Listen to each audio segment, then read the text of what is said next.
Olá pessoal, tudo bem? Professor Otávio Poza. Vamos para mais uma aula. Essa semana eu postei nas redes sociais uma dica a respeito dos tratamentos ortopédicos do paciente padrão 2 por retrusão mandibular. E em cima dessa dica que eu dei, surgiram muitos questionamentos de outros colegas, então eu resolvi formular essa aula do final de semana em cima desses tratamentos, né? Então, claro, uma aula resumida, mas que vai é, elucidar as dúvidas de muitos colegas, tá certo?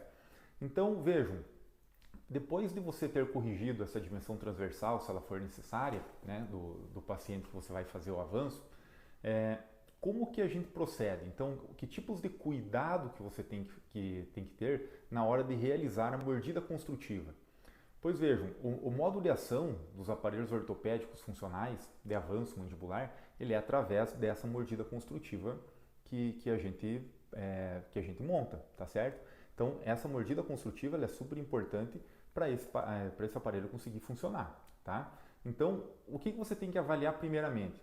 Se esse paciente tem algum tipo de desvio de linha média, tá? Será que ele tem desvio do mento? Será que ele tem desvio da linha média dentária? Né? Será que esse desvio é esquelético ou se ele é dentário? Então a gente tem que tomar muito cuidado quanto a isso, tá? Porque, por exemplo, você pode ter um paciente que tem um desvio de mento e os dentes aí acabam acompanhando o mento, então ele não tem um desvio dentário na arcada inferior. Então, quando você faz o avanço mandibular, você tem que acertar as linhas médias com o intuito de centralizar o mento na face, de corrigir esse desvio do mento. Agora até separei um caso aqui para mostrar para vocês que esse paciente não tem desvio de mento, mas ele tem um desvio de linha média dentária. Então você tem que cuidar muito porque você nesse avanço você não pode corrigir esse desvio de linha média, porque ele é dentário. Isso você vai corrigir posteriormente com a ortodontia corretiva, tá certo? Mais um cuidado que a gente tem que ter é em relação ao quanto de avanço, tá? Então, normalmente a gente avança até de topo esse paciente, ou até em determinada área, que é uma região um pouquinho atrás da incisal do incisivo inferior, do incisivo superior, desculpa.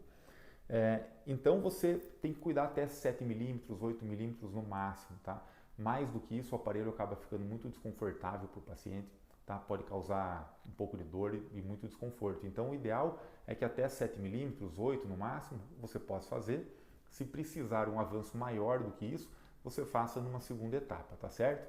Bom, eu vou mostrar o caso aqui então da Bruna, né? Uma paciente claramente com um padrão 2 esquelético por retrusão mandibular, né?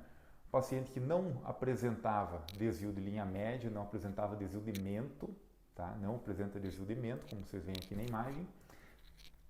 Olha o perfil, né? Olha só o perfil, a retrusão bem evidente. E aqui vocês vejam, um desvio de linha média dentária inferior para a direita, né? Então, claro, se ela não tem desvio de mento e ela está com o desvio da linha média, não tem desvio da linha média superior também, então ela tem um desvio de linha média dentária para o lado direito. Nesse avanço mandibular, a gente não corrige esse desvio de linha média dentário, tá? Então isso tem que ser corrigido posteriormente. Então aqui a face junto com a oclusão, né, como são compatíveis, né, a fotografia, né, a imagem, né, no nosso diagnóstico, a imagem de perfil com a fotografia lateral do overjet.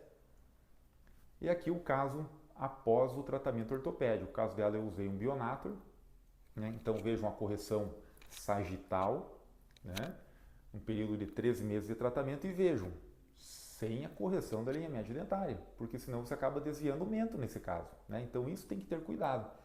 Vejam, o desvio de linha média inicial superior, o desvio de linha média após o tratamento ortopédico mantido, né? Então isso vai ser corrigido posteriormente.